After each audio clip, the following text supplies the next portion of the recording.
Me and my brother spent over £3,000 from my dad's credit card. When I was 14, me and my brother realized how to not notify our dad when we purchased any virtual store items, video games, and about any in-app purchases within them. We swore to each other not to spend too much, but as a month went by, we just couldn't handle it. We didn't realize just how much we were spending it now. One small purchase a day until finally our dad found out. I'll give you some context. My mum and dad had divorced a few years ago, and it completely changed everyone in the family's life. We stayed with my mum while my dad met a wealthy woman with an expensive house. My mum would constantly remark about how he was living the dream life, and he has all the money in the world. Now I'm not using this as an excuse for what I did. I completely hate what I did, and I've regretted it every day for the rest of my life. But when me and my brother started using his credit card, we didn't feel too guilty at the time, because the thought that that amount of money didn't matter to him reassured us. Anyway, my dad found out, and I won't go into too much detail, but he was furious. I had spent over £400 and my brother had managed to spend around £3,000. Somehow, because I was older, I still got more blame. My dad felt betrayed, and I don't think he's ever going to trust us again. What we did has completely ruined our relationship with him. We stole £3,000 from him, and what makes it even worse is that I feel so guilty because I remember all the amazing things he's done for me and how he's reassured me even when my mum didn't. We managed to refund most of it in the end, but it doesn't really make it any better. I broke my wrist and then blamed it on my friend. Okay, so this was a while ago. I was probably like 6 to 7. So I used to have a small friend group in the neighborhood. One of the friends I still talk to, since we moved out around the same area. One of the friends I had, however, we do not talk anymore. This was a very problematic friend. We all had a somewhat big age gap. Me and my still friend are 5 years apart. I think the friend I no longer talk to was 3 years apart from me. Anyways, she and I were very toxic. I'll just say her name was Kylie. We'd always argue, and one of us would go storming off back home. Since we were about 4 houses apart, all of our family members knew we were like this. So one day me and Kylie were playing on my parents' car. We were climbing all over it. Kylie decided to put her feet on the lamppost like 3 feet away and her hands on the car to get on top of it. She slipped but stayed on her feet, so I wanted to try. She literally told me not to do it, but I did it anyway. Yes, I fell on my arm. Yes, it immediately broke. We both freaked out, and she actually went inside to tell my parents about it. I kept telling her it was fine, but I was obviously not, since I was bawling. After all that, at school, I proceeded to tell everyone, oh yeah, she forced me to climb the car, and when I fell she didn't help me. Me being young and dumb, I just thought I was so cool saying all that. I know we had a very toxic friendship and we were both young, but I knew what I was doing every time I lied about that. I made a mistake at work and lost $100 and lied about it to hide it. I've been working in a store for almost 2 years, and last week a customer came in, buying just a small item, and then insisted that I change his money. He was so convincing that I just did it and thought I will pay attention and nothing can happen. I didn't even question why he had so much money and wanted change. He didn't give me enough, so we counted together, and I got suspicious, but didn't get out of the situation. In the evening, over $100 were missing. I later googled and found out I fell for a simple money changing trick that is used a lot in stores. So the person want to change money, they count together with you, but one bill is missing. They manage to remove some money unnoticed, then say, oh right, one bill is missing, and add that while it's actually less, and then they quickly disappear. I didn't tell anyone and lied, said that I had no idea where the money could be. My boss and co-worker is clueless and very confused. I know I should admit, but I won't, and I just hope my boss will ASAP stop wondering where their money is.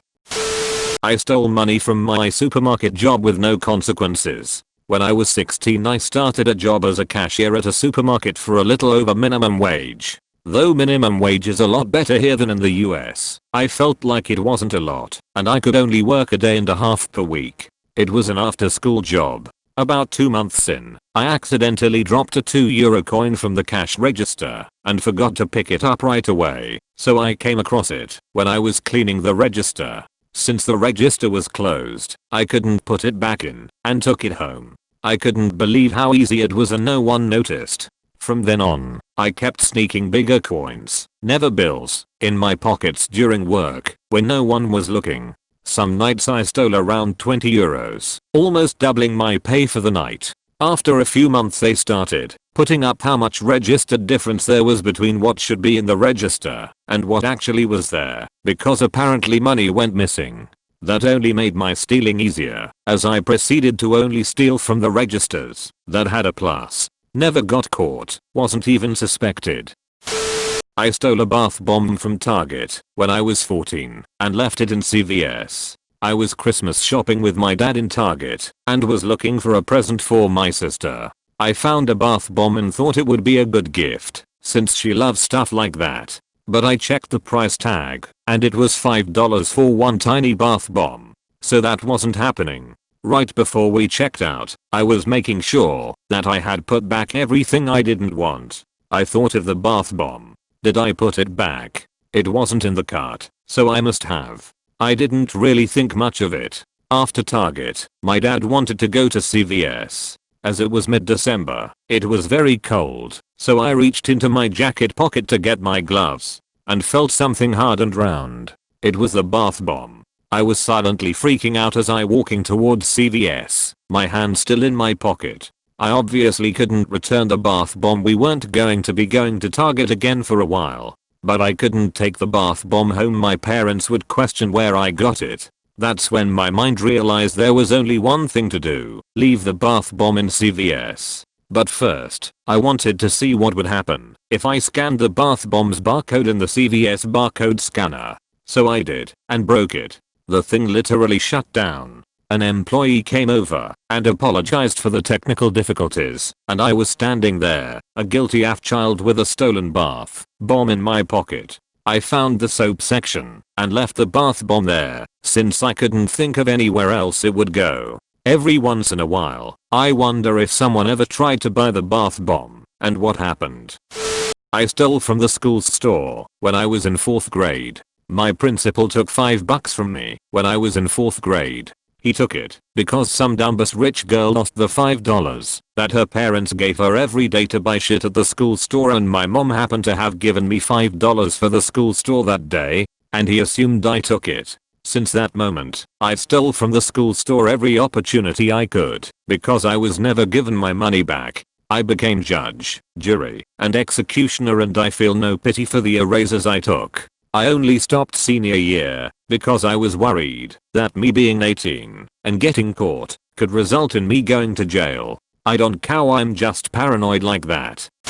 I was in a car accident without insurance, but signed up for some quickly and never got caught. First time ever posting to Reddit.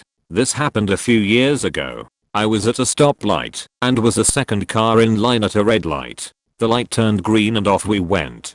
The car in front of me slammed on their brakes in the middle of the intersection, causing me to slam into them. I don't know why he slammed on his brakes. This caused a lot of damage to the front of my car, small little Fiat, and to the back of his car as well. This was during a rough time in my life. I was using drugs and just not in the best place. Because of this, when my car insurance was up, I never got it renewed. Both from laziness and from the money aspect, more money for drugs. After the accident we both pulled into a nearby parking lot, so we aren't blocking traffic. I quickly went on my phone and signed up for insurance. I still don't know how I was able to pull that off, but I did. We exchanged information, and he left as his car was still drivable, and I waited for a tow truck. My car was in the shop for a while, but I paid my $500 deductible and went on my way. I also had a rental car during the time my car was in the shop. His car had several $1,000s worth of damages that my insurance also paid. I know how extremely lucky I am, and I still have no idea how I pulled this off or didn't get caught. You would think signing up for insurance and that same day getting into an accident would throw some red flags out. I'm now clean and sober for the past 4 years, and I'm happily married, and life is awesome.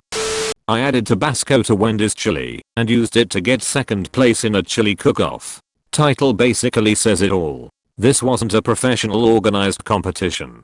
There was some BMX event with a couple hundred people and they always have a chili cook-off. I'm not much for cooking, so I thought it would be funny to throw a bunch of Wendy's chili in a crock pot and see if anyone noticed. They didn't. I've been a vegetarian for roughly 12 years, so this was a long time ago.